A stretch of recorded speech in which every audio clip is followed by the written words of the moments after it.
Hey there, folks. Dr. Grimes here. I recorded a whole lot of videos earlier this week to help you learn how to do things the way that I want you to do them, and it's come to my attention that I forgot to share my audio. So I'm going to re-record these things. This is the things that you need to be thinking about this week, the first week of class. And it's my intention to record one of these at the end of each week, so that Sunday morning when you get up, log in whenever it is that you log in, Sunday, Monday, whatever, there'll be a video out there saying, don't forget, this is what you've still got to turn in from last week, and this is what you should be working on this coming week. And my intention is to do one of those every single week. There are sometimes I know that I'll be leaving town Friday afternoon, getting back Sunday, and unless I remember to do it Thursday, it won't be available until Sunday afternoon. But check for these things when you get logged in, and please watch these things. They're usually going to be short, 4 or 5 minutes maybe, and they're good reminders. And sometimes you're going to go, oh, great, I forgot to turn that in. It's due tonight. So try to get in the habit of looking at these things.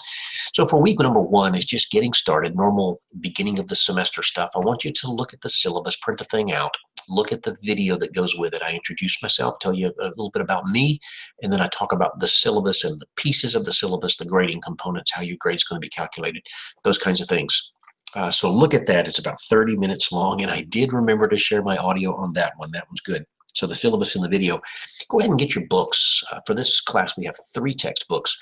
Eikenberry is most important right now. You won't use Northouse until maybe about a month from now, and you won't use Collins until maybe about 2.5 months from now. So you could hold off on those 2 if you wanted to, but if you want to go ahead and get them, that's fine. Get them all, sit them on the shelf.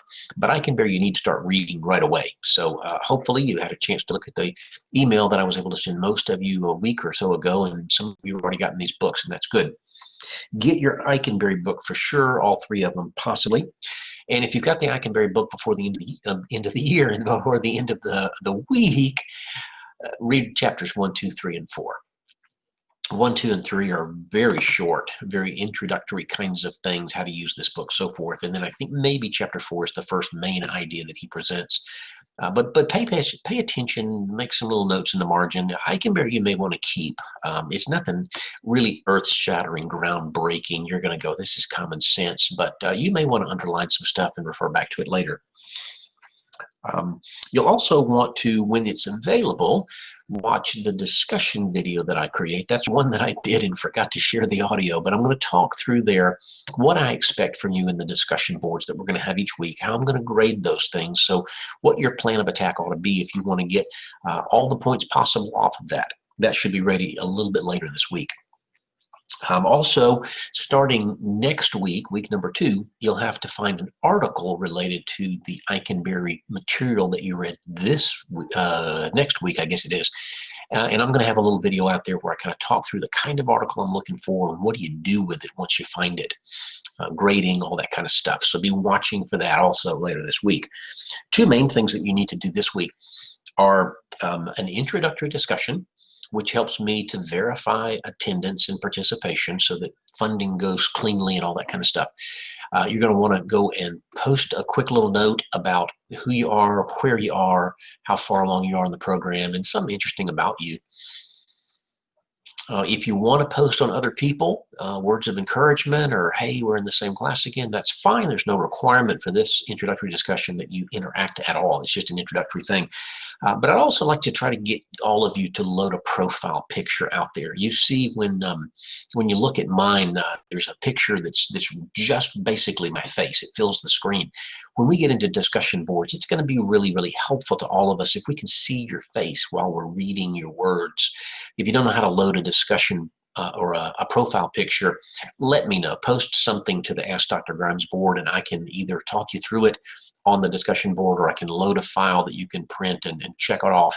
But I'd love to have a picture of everybody, and not a picture where you're swinging a baseball bat, or you're casting your line out into the lake to catch a fish, or you're standing with your dog or your significant other, because you're not big enough in that picture to really see you. I'd like to get your face, just kind of like mine is right now, filling up the screen. Then you also want to make sure you do the check-in quiz. And to me, the 2 most important things on that are in the first question, I think, where it says, tell me an alternate email address and a cell phone number. So not your Radar account, maybe your work account. It's up to you, perhaps your Gmail or something like that. But there are times when somebody has something happen and they don't log in for 4 or 5 days in a row, and I get a little bit worried, and I don't want to send you an email through class, because if you're not logging in, you won't get it. Not everybody's real good at checking their radar email. So what I might do from time to time, if I've really got to get in touch with you for something, is to send you an email to your Yahoo account, because you check that all the time. And having your cell phone number allows me to shoot you a text if I need to get you real fast. And I promise you that I will probably, there's more leadership. There's 40 or 41 people in this class.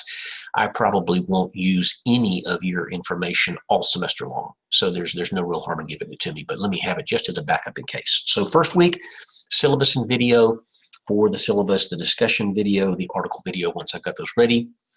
Get your I Can Vary book and read the first 4 chapters. Do the introductory discussion board and the check-in quiz. And be ready next week. If you don't have your I Can Vary book by this week, there's an assignment next week about this week's reading, but you can read it real quick in the first few days and still do all right. But be ready to go with chapter 5 next week, and do 3 or 4 chapters every week. That's it for now. Hopefully this thing recorded with audio on it, and if not, I'll record it for the 4th time. We'll see you again next week. Bye-bye.